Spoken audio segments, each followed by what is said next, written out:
but also Marxist communism, both abroad and at home. His expose of Che Guevara in his book entitled Exposing the Real Che Guevara and the Useful Idiots Who Idolize Him was called a superb and badly needed book, also a very funny book, by columnist and radio host Michael Medved. His columns for Newsmax, Front Page Magazine, and countless outdoors publications show off his signature combination of good humor, Cuban flavor, and sheer manliness. Humberto was also a regular guest on Bill Mayer's Politically Incorrect. His brave work stems from his love of free markets and free people, and a desire to share that love of freedom with students all over the country. Ladies and gentlemen, Humberto Fontova. Thank you, buddy. Thank you, buddy. Where's my books? Can you get my books up here? Yeah, okay. I've got one of them. Thank you, folks. It's a tremendous honor to be here. And I want to start out by telling you that the stuff that you're going to hear today here is going to maybe horrify most of y'all, definitely horrify your professors when you go back to class. But I've never heard of anything so outrageous. Where do you people learn this kind of nonsense? Because you know, the Cuban Revolution is the coolest revolution. Cuban socialism is the coolest socialism in the world. And you're going to be hearing stuff here today that's going to contradict everything down to the ands and these that you have heard about Cuban socialism all of your life on the History Channel, in the classroom, from your professors, from your friends, at Starbucks counters, every place is counter. And you're going to go, what on earth is this guy coming up with? Everything that you hear today is thoroughly documented in these books. Thoroughly documented. These books are published by the world's biggest publishers, Random House Penguin, Regnery, Encounter, that publishers Dr. Thomas Sewell and all these people.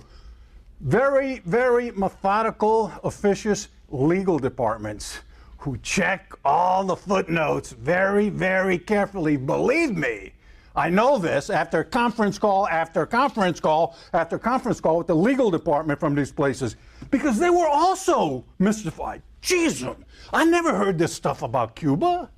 How's this guy coming up with this stuff? Murder, where'd you get?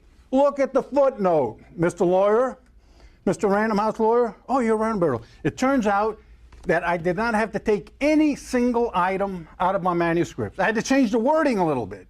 Point is, everything you get is thoroughly documented. And any item that you hear from me, Cuban health care, for instance, right?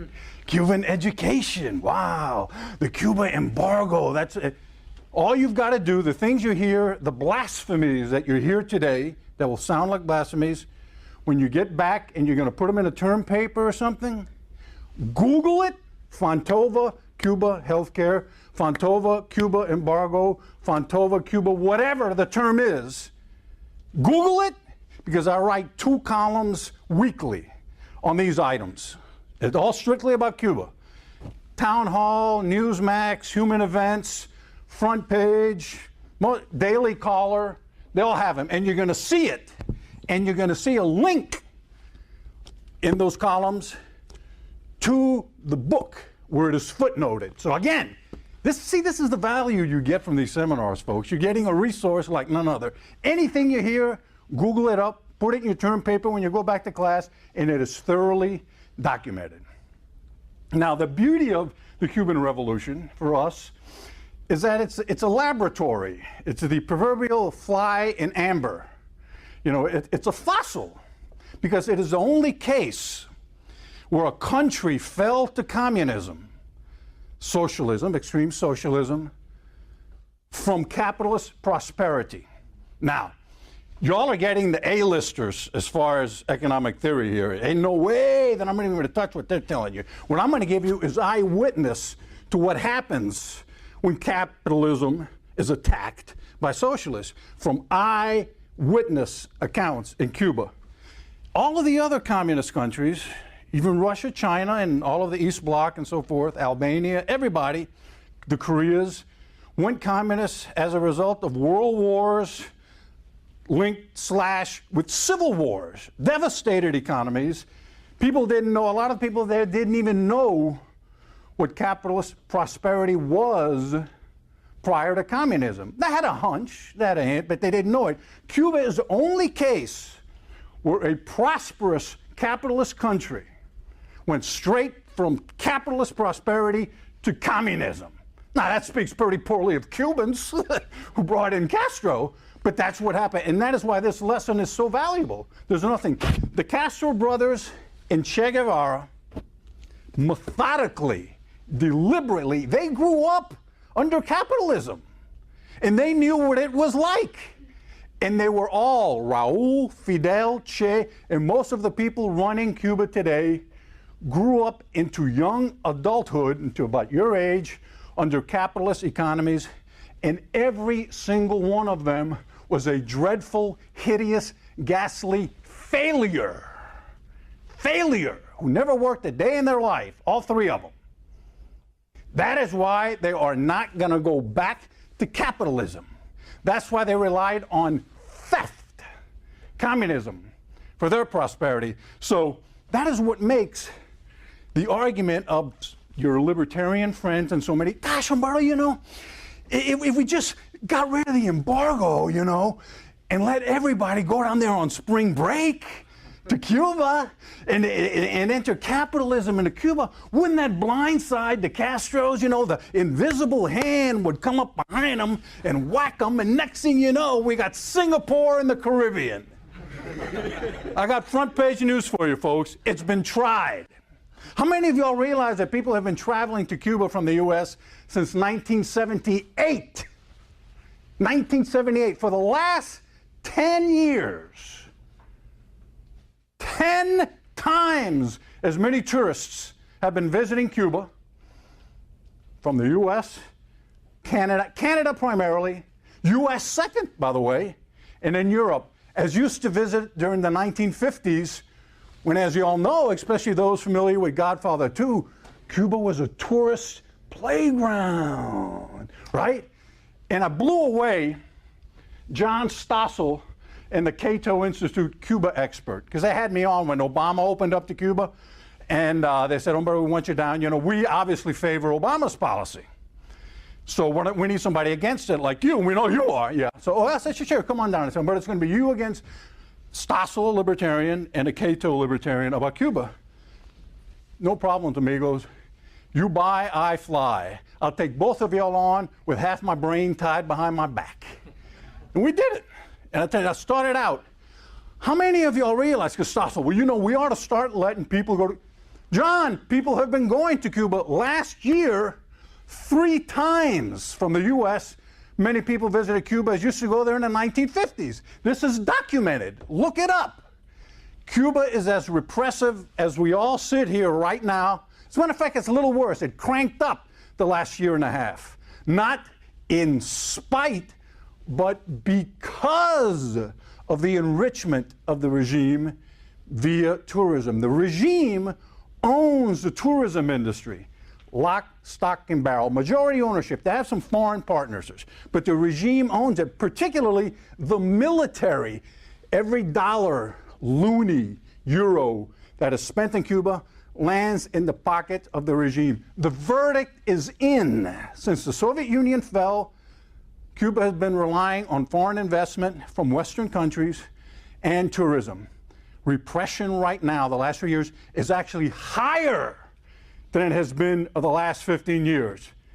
Naturally, this was a taped program, so Stossel cut all of that out because they made him look like a jackass. And he cut it out from the show. And when I saw it at home, I was outraged. Stossel did to me what Hannity did to Coulter a couple weeks ago when he edited out the exact same thing. And when I saw that show and I saw Ann Coulter complaining, there you go, baby, it happened to me too. Been there, done that. It happens. But the point is, it's been tried. Now, but Cuba's got all those classic cars, folks. The Kardashians taped their show from Cuba in those classic cars. Man, what a cool place. I want to go there on spring break, Humberto. That's terrible that you're saying that. I want to go there spring break. Folks, stop and think for a second. Why does Cuba have so many beautiful late 1950s, mid 1950s era classic cars? So many of them. And yet now they are patched up items for museums and tourists to gape at. Because those cars in the 1950s were the result of a capitalist economy, folks. And now they are museums in a socialist economy. It doesn't require a lot of thought about that. Hey, you're right about that, Humberto. All those cars in the 1950s in capitalist Cuba, Cubans owned as many cars per capita as the famous car freaks, the Italians. As many Cubans. That's why you got all those classic cars. But Humberto, my professor told me that Cuba had a dictator before Castro, a guy named Batista. So how can you say that Batista wasn't really a dictator? He was, you know, one of these tin pot, corrupt type guys. And that's the beauty of those kind of governments in a certain sense. Ideally, you wouldn't want to have somebody like Batista or Somoza in Nicaragua or Suharto in Indonesia or Marcos in Philippines, ideally. But here's the thing why Cuba, folks, how many of y'all realize that in the 1950s, Cuba had a higher standard of living than much of Europe? How many of y'all realize you can't turn on the TV without seeing pictures, fewer now, but people jumping on rafts in Cuba trying to escape, right? How many of y'all realize, again, fully documented, that prior to Castroism, more Americans lived in Cuba than Cubans lived in the U.S.? My parents, their generation, could get a U.S. visa for the asking. They could leave Cuba with all of their property, with anything, return, do anything they want. Anybody could. At that time, nobody left Cuba. A few did. As a matter of fact, Cuba took in more immigrants under the dictator Batista, took in more immigrants as a percentage of population than the U.S. did, including the Ellis Island years. Cuba used to be a magnet. In 1958, when Castro took over, the Cuban embassy in Rome, Italy, had a backlog of 12,000 Italians. This is the first world, folks, Rome, clamoring to immigrate to Cuba, where all those classic cars were. What caused that prosperity? Well, as y'all have learned from the A-listers in economic theory, really, to make capitalism work doesn't require a lot of hands-on type of stuff. You know, theories. As a matter of fact, when you get the eggheads involved, that's when it goes to hell in a handbasket. All you got to do is get out of the way of the businessman. Get out of his way. That's all you got to do. And that's the beauty, in a sense, of people like Batista and Somoza and so forth. They were tin pot dictators. I want to buy my wife a Rolls Royce and a mink coat and a place in Marseille, in the Riviera. So they tell a businessman, I just want a cut of the action. I just want a kickback. You're building a new hotel, you're building a new road across there, knock yourself out. I'm not going to overburden you with all kinds of regulations, environmental regulations. I want 7% piece of the action. Terrible. It'd be nice if you didn't need that. In an ideal world, you wouldn't even have to do that. But the point is, we're all human beings. So the businessman gives him 7% of the action, and he's on his own to do the marvels that the A-list professors here are telling you about. Nobody bothers them with all kinds of regulations. But that's the beauty of it. A so-called dictatorship like Batista's Cuba is friendlier to business than is the busybody, social democratic kind that's going to stifle that businessman with regulations, labor regulations, environmental regulations. Batista, give me 10% of the action, guy. I'm going to the Riviera with my wife and my new Rolls Royce. Beautiful. Knock yourself out. Build 1 million hotels. And that is why Cuba was prosperous. Since that time, amigos, since that time, we don't know the total. Remember, I just said Cuba had net immigration. People used to be as excited about moving to Cuba as they are now about escaping from Cuba. We think somewhere between 30 to 70,000 Cubans have died trying to escape Cuba, trying to escape. The Florida Straits, we call it the cemetery without crosses. Drown, dehydration, shark attacks, and so forth. Think about that for a minute. Do you know how many people, anybody know how many people died trying to escape East Germany over the Berlin Wall? Between 200 and 300, okay? And yet, you will never hear a liberal say, even a liberal will never sing the praises of East Germany. Well, at least East Germans had free health care and education, right? Have you ever heard a sane person say that? No. And yet, why is it that if you tell them that people died, 20 times as many people died trying to free health care in Cuba? Again, like the classic cost, all you got to do is think. East Germany had health care. Why weren't they good? They had free education. Why do you condemn them? Because 300 people, and yet you hail Castro and Che when 70,000 people tried to flee their health care. By the way, that health care started from a pretty good base. Again, you're going to scoff, it's fully documented. Prior to Castro, Cuba had the 13th lowest infant mortality rate on earth. It was better than much of Europe. 13th lowest. This was capitalism in Cuba. We didn't have Humana. We didn't have Obamacare in Cuba under Batista. It was capitalism. 13th lowest infant mortality on earth. So they started with that base. And right now, although you're not reading it in the media, and the reason, look, folks, well before the term fake news came into vogue, I wrote a book about it regarding Cuba. The longest romance, the mainstream media and Fidel Castro. They've been spouting fake news from Cuba since 1957. And that's why so many of the things that you're hearing from me sound like revelations. That's why you don't know that a majority of the doctor defectors that come to the United States, doctors defect from Cuba all over the world because Castro sends them, supposed doctors for doctor diplomas to Brazil, African places. They defect and come to the U.S.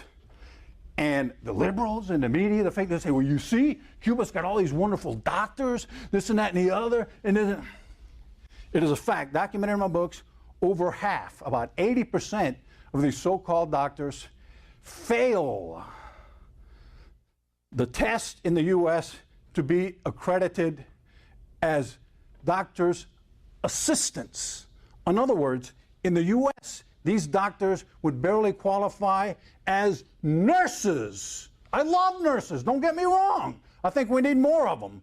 I think they're angels, wonderful. And I'm just saying, though, don't call them doctors, although I have had nurses that have been better than doctors for me. But the point is, the people that the media and your professors call doctors from Cuba are not doctors. There's an island in the Pacific, the Ellice Islands, named Tuvalu, Tuvalu. You can Google this to make sure that I'm not BSing y'all. Tuvalu, it's an ancient, primitive Pacific island where, 3 generations ago, people had bones to their noses and witch doctors took care of their medicine.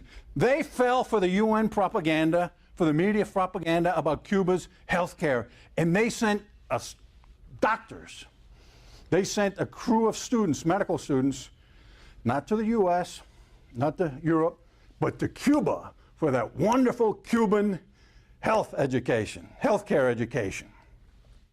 They graduated from Cuba as doctors, They went back to Tuvalu, primitive island. And the primitive islanders, the witch doctors themselves, were horrified by the incompetence of these Cuban trained doctors. They had to send them to be deprogrammed. in Australia, in nearby Australia, to be deprogrammed, and yet the Cuban government claims them as doctors. The media claims them as doctors. Bernie Sanders would claim them as doctors, and Obamacare's people would claim them as doctors. Primitive islanders wouldn't have them work on them. They had to send them. Again, you doubt it? Fontova, Tuvalu Healthcare. And you'll get the documentation from the Australian newspaper that mentioned this item. See, that's the beauty of this thing, folks. The fake news media. Che Guevara. In 1958, in his diaries, he wrote, much more important than guerrilla recruits for our guerrilla army were American media recruits to export our propaganda.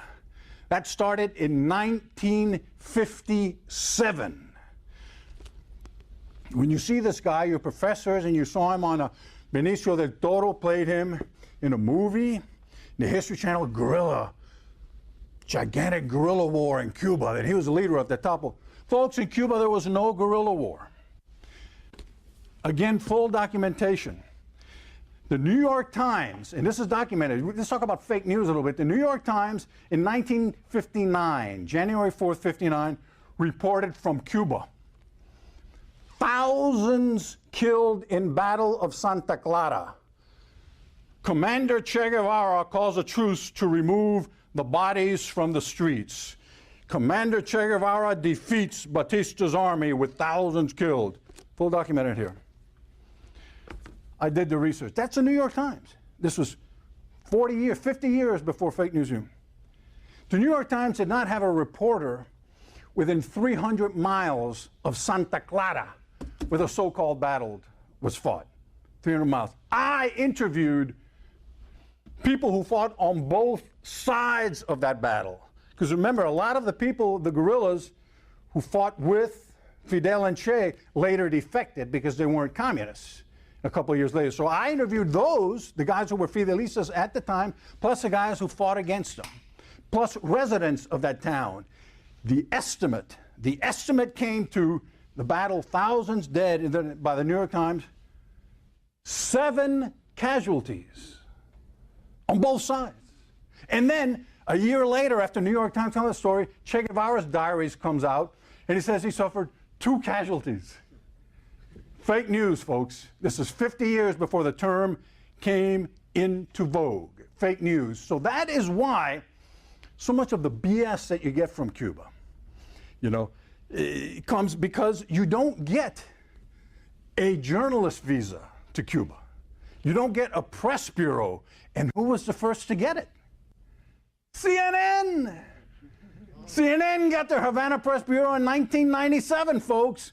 Ted Turner, who has since relinquished, I think, his part ownership. In 1997, Ted Turner spoke at Harvard University.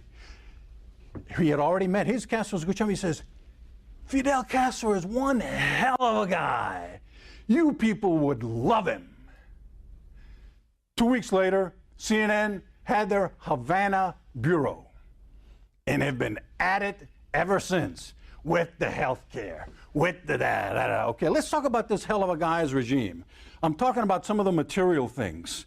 90,000 people, 70,000 people dying trying to escape. Cuba is now ravaged by diseases that had been eradicated at the turn of the century. The Castro regime,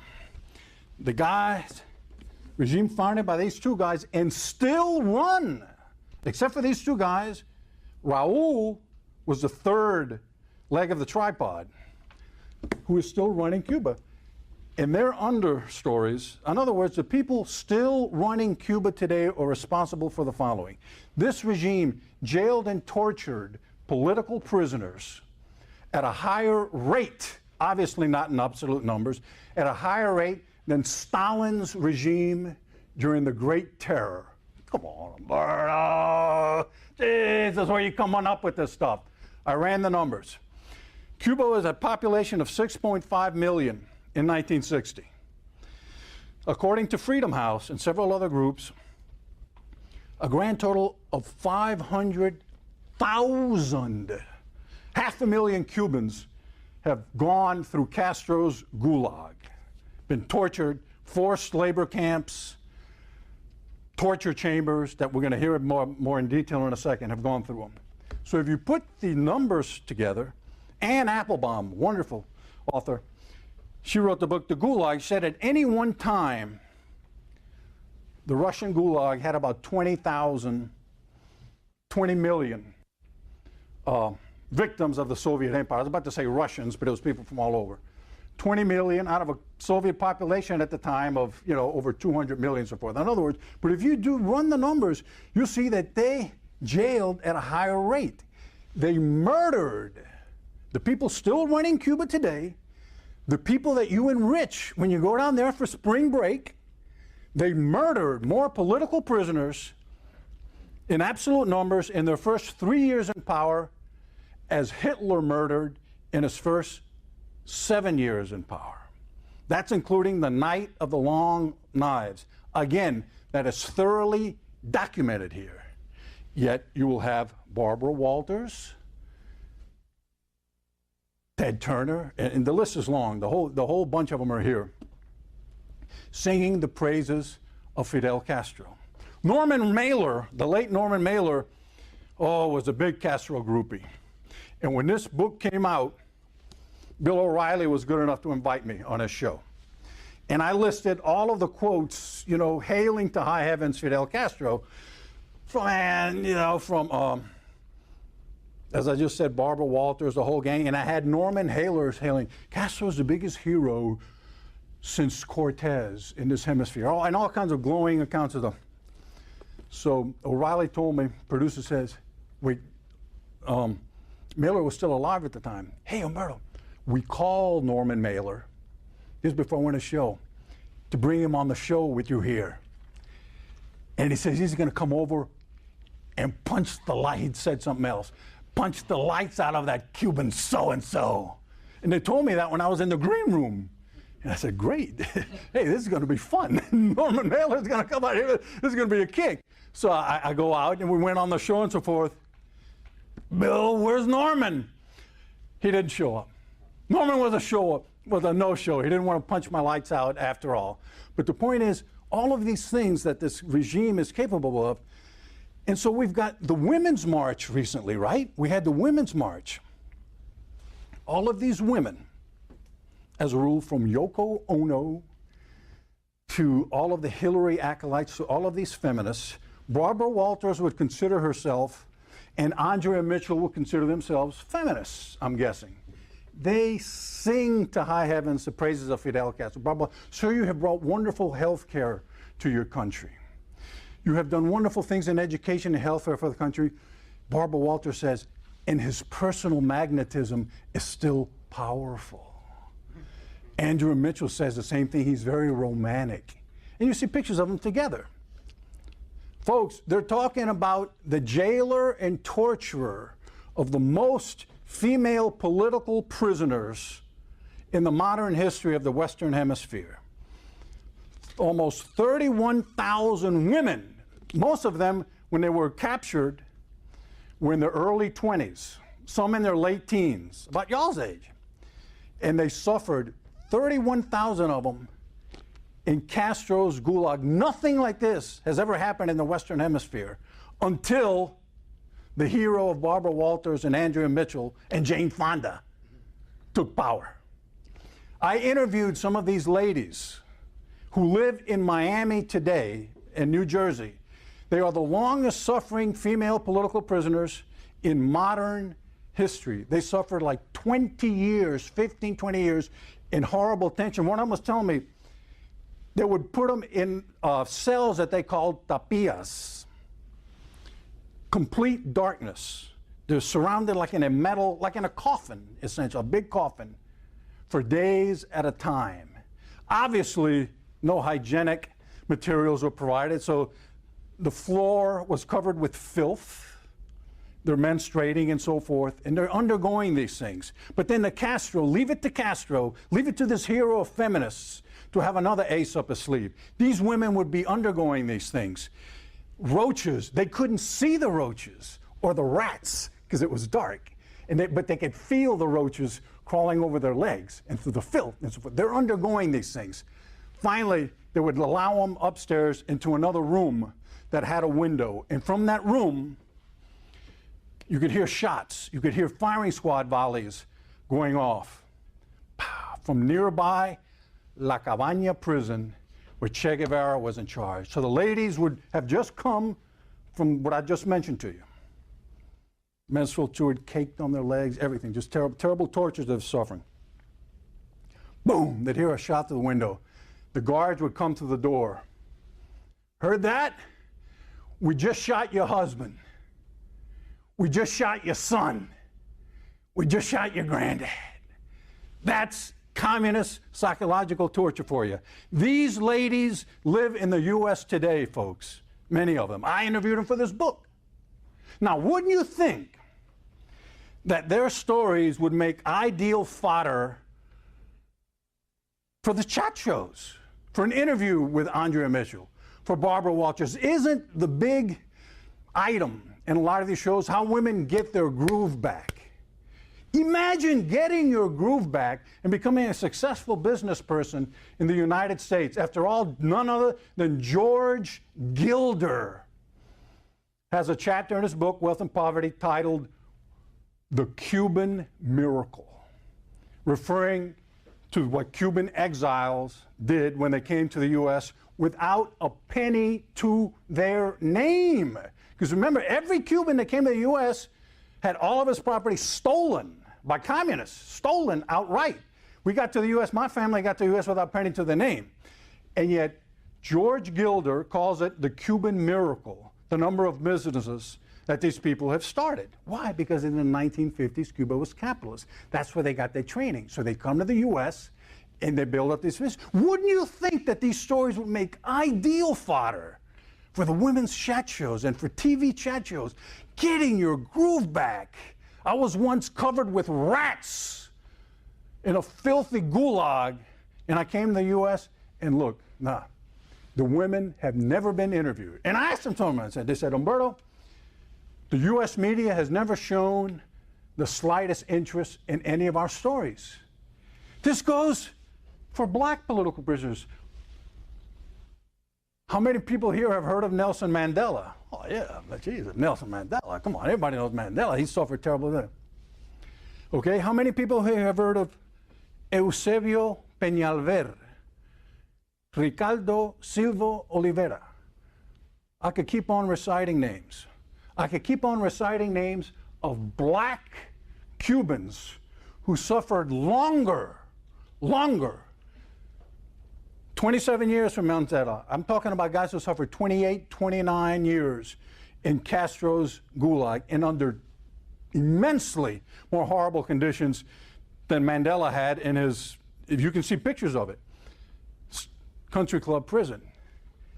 The greatest number of black political prisoners in modern history suffered in Castro's dungeons. A man championed by the Congressional Black Caucus. A man championed by Black Lives Matter. A man championed by Jesse Jackson, Maxine Waters, the whole bit. Barbara Lee. And he tortured the most black political prisoners in modern history. Many of these gentlemen live in the U.S. today. Wouldn't they have an important story to tell the media? But no. Why? Because to get a visa to report from Cuba and to get a press bureau in Cuba, like CNN, you've got to play their game. You can't embarrass your host. I'm going to give you, again, an eyewitness account of the fake news out of Cuba. Y'all remember Michael Moore's Sicko? Sicko, oh my goodness, according to Michael Moore, Cuba had the best health care on earth, the whole bit. You know, we had this, we got that, you know, the whole media UN bit. Naturally, Sicko was shown in Cuba, free of charge, island-wide. Fidel Castro called Michael Moore his favorite filmmaker. Isn't that interesting? Well, Cuban dissidents saw it. A lot of Cuban dissidents, and they saw it and they said, my God, this is going around the world, And most of the world is probably believing this stuff like they believe everything else that comes out of Cuba, except what comes out of Cuban exiles, because they are lepers and you cannot believe them, unless O'Reilly invites them on their show. But so they were horrified. So what they did is they snuck little cameras. This was back in 2008, 2009. They snuck little cameras into actual Cuban hospitals, because Michael Moore and CNN show Cuban hospitals. But they're the ones for tourists and for high Communist Party officials. Those are the ones that show up in Sicko and CNN. These guys, these dissidents, people who I knew through friends of mine in Miami, put cameras in the actual hospitals that Joe Six-Pack Cuban goes to. Not that most Cubans can afford a six-pack, but you know, the average Cuban goes to. And they smuggled out pictures of horrible, what a bed looks like, no sheets, patients covered in flies, the floor with excrement and toilet paper on the fly. They had all this. And John Stossel, ABC, was going to do an expose, what Michael Moore didn't show you. Ho! It was going to be big time. They had it. They had to film. Stossel was still with ABC at the time. Well, guess what? The regime got word of these films. And ABC had a Havana bureau. The regime called in the ABC people and they said, you know, if you all show these films to show what Michael Moore didn't show you, we are going to have to reevaluate your bureau visa. In other words, blackmail. You show them and you're out of here. ABC caved. ABC caved. So my friends, the dissidents, were horrified. Here we risk our lives to get these films. ABC was committed to showing them. They caved. What do we do now? They get in touch with my friends in Miami. My Miami friends get in touch with me. Murder, this is horrible. These people risk their lives, and they'll probably be going to jail anyway. What are we going to do with these films? I said, hold on just a second. It's not disparaged yet. So I'll call O'Reilly's producers, and I'll call Hannity's producers. Boom. Hannity's producers call back immediately. Yeah, we want to see them. Bottom line, Hannity showed them, and you can see them on YouTube. What Michael Moore didn't show you. Again, you can go back there, and it will document everything I've been telling you about Cuba's health care.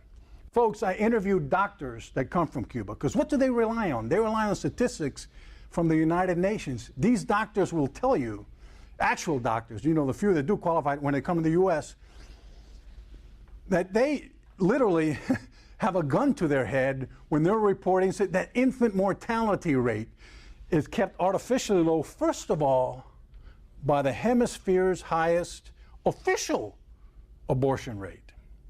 And also, a lot of these abortions really amount to infanticide, because any pregnancy that even hints at trouble in Cuba gets terminated, and that obviously accounts for the low infant mortality, on top of the falsifying of the figures to the United Nations. And that's what, but no one would know that. I mean, if you're watching CNN tomorrow, CNN loves to put a lady named Gail Reed as a medical expert. Andrea Mitchell loves to interview her in Cuba. Gail Reed, and they call her a medical expert in Cuba. She's an American. You know what she doesn't tell you, but what I do tell you and document in my books? Gail Reed was a member of the Weathermen, of the terrorist group. You all remember Bill Ayers and Bernadine Dorn? You see, they used to recruit, the Weathermen were controlled by Castro's intelligence service, which was in turn controlled by the GB. And their goal was to recruit U.S. college kids at the time as spies and agents and so forth. Bernadine Dorn and Bill Ayers were the recruiters. Gail Reed was recruited in the United States. She went to Cuba. She was recruited by Castro's intelligence. She was so overwhelmed with the wonders of Cuba, she fell in love with it literally, and she married her case officer. She married a Cuban intelligence lieutenant colonel named Rizzo. And she lives in Cuba and she reports from Cuba for CNN. And you would never guess any of what I just told you. You would think, hey, Andrea Mitchell is interviewing a completely impartial person, a medical expert. She is married to a colonel in Cuba's intelligence. She belonged to the terrorist weather underground, folks. This is what CNN, and again, this was well before the term fake news came into vogue. You read in the Washington Post. Again, you doubt this? Google Fontova, Gail Reed, and you'll get the documentation for your term paper back in class. The Washington Post reports a lot about Cuba. Naturally, they're against the embargo. Oh, that's awful what President Trump is doing to Cuba. He's trying to place, that's awful. It's a conflict of interest. They call it a conflict of interest. The Washington Post Latin American reporter is named Nick Miroff. He's an American, graduate of Berkeley. You like that? Where he met his wife. They both live in Cuba now. His wife is the daughter, her name is Harnacker, Camila Harnacker. Her father was the founder of the Castro regime's secret police, military secret police, the G2, the founder. His name is Manuel Piñera. He was a major torturer. He was greatly responsible for what I just told you, torturing more people than Stalin, murdering more than Stalin. He was probably, his daughter is married to the Washington Post Latin American correspondent. Would any of y'all know that? Would y'all think, but you think she's getting impartial information from the Washington Post regarding Cuba? It is being filtered through, through a man, not just a communist apparatchik, somebody whose father started the secret police. The Washington Post last year, they ran a story on the Isle of Pines, which is a little island south of Cuba. And it housed a major prison. It would be like writing about, in the U.S., about Alcatraz without mentioning a prison. That's how writing in that, well, the Washington Post managed to write about the Isle of Pines without mentioning the biggest prison in the Western Hemisphere for political prisoners. Washington Post. Why? Because the story was written by Nick Miroff, his man who would have been his father-in-law, who's passed away now, is the person who sent most of the people to that prison. So you don't hear anything. The Huffington Post. Again, you read the Huffington Post, you think you're getting impartial stuff about Cuba. Man, that's great. The Huffington Post has a reporter named Margarita Alarcón. Her father was third in command in Cuba for 30 years. He was president of Cuba's National Assembly. No mention of that with the Huffington Post. But I'll document it. Again, if you doubt it, Fontova, Alarcón, HuffPo. And you'll get all this. So this is why you're getting this type of information from Cuba. And all of you go, God, but that's awful. But I just saw Kim Kardashian there. And Katy Perry play there. And the Rolling Stones play there. My God, how can these horrible things? I heard it was a cool place. And that's the thing about this cachet about Cuban socialism, that it is actually cooler, you know. Because even now, even leftists now, probably even Bernie Sanders will say, gosh, yeah, the Iron Curtain countries, I mean, they're awful, you know, but gosh, but Cuba tried something new, you know, that's a cooler. As I just mentioned to you folks, the Cuban version, if anything, was worse than the Iron Curtain, but it was founded by those long-haired, bearded guys. You see, in that cachet of coolness, you look at Che Guevara, man, he looks like Jim Morrison of the Doors a little bit, you know. That's why I used to have fun with that, you know, see somebody with a T-shirt. Who's that on your T-shirt? Jimi Hendrix, you know, Bob Marley. Every now and then they get it. But this coolness, and Fidel, looked like Jerry Garcia of the Grateful Dead a little bit, you see? And Raul used to have a blonde ponytail, man, in 1958. A blonde ponytail, that's Bob Weir of the Grateful Dead. So these cool guys, Raul Castro had a KGB handler since 1957. They were all Stalinists from the get-go. So we've got Kim Kardashian, we've got the Rolling Stones, we've got Katy Perry. Melissa Etheridge was getting ready to go, but I heard she had to cancel for some reason. We got Rage Against the Machine, we're down there. And yet this is the only regime in modern history to have persecuted long-haired people your age and younger for the crime of growing long hair and listening to rock and roll. In the mid-60s, it was illegal. Rock music was outlawed in Cuba, folks. The Rolling Stones were playing in Warsaw in 1966. That's why people say, well, the Iron Curtains, those were terrible, brutal countries, but Cuba's cooler. No. While the Rolling Stones are playing a concert in Warsaw, Cuban teenagers are being arrested and rounded up and thrown in forced labor camps and getting their hair cut for trying to listen clandestinely to the Rolling Stones. It's called UMAP, Unidades Militares para Ayuda de la Producción. There were forced labor camps. They would typically, can you imagine, you're at Lollapalooza or Woodstock 4 or something, and all of a sudden army and military trucks would just surround the place. And everyone there, for the crime of listening to Lady Gaga or whoever was there, it wasn't Lady Gaga, it was Nirvana or whoever, they get rounded up and hustled off to a forced labor camp.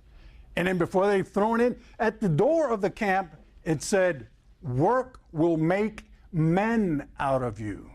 Because homosexual, gay men were rounded up en masse in Cuba. En masse, for the crime of being gay, for the crime of wearing what would amount to skinny jeans at the time. Those were gay mannerisms. Gay mannerisms got made. There's no regime in history that rounded up rock and roll fans, gays, and women like the Castro regime, which is the favorite of liberal gays, rock and rollers, and feminists. You cannot possibly make this stuff up. But I will open this up for questions now, because I may be talking about stuff you don't worry about. I'll take questions. I can't hear good, so I'm going to go out and...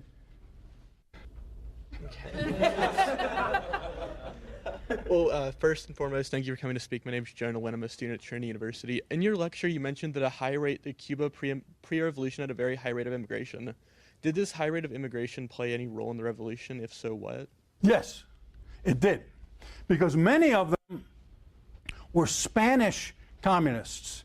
You see, after the Spanish Civil War, Franco won, and the communists were defeated. The communists were defeated, and Cuba took them in.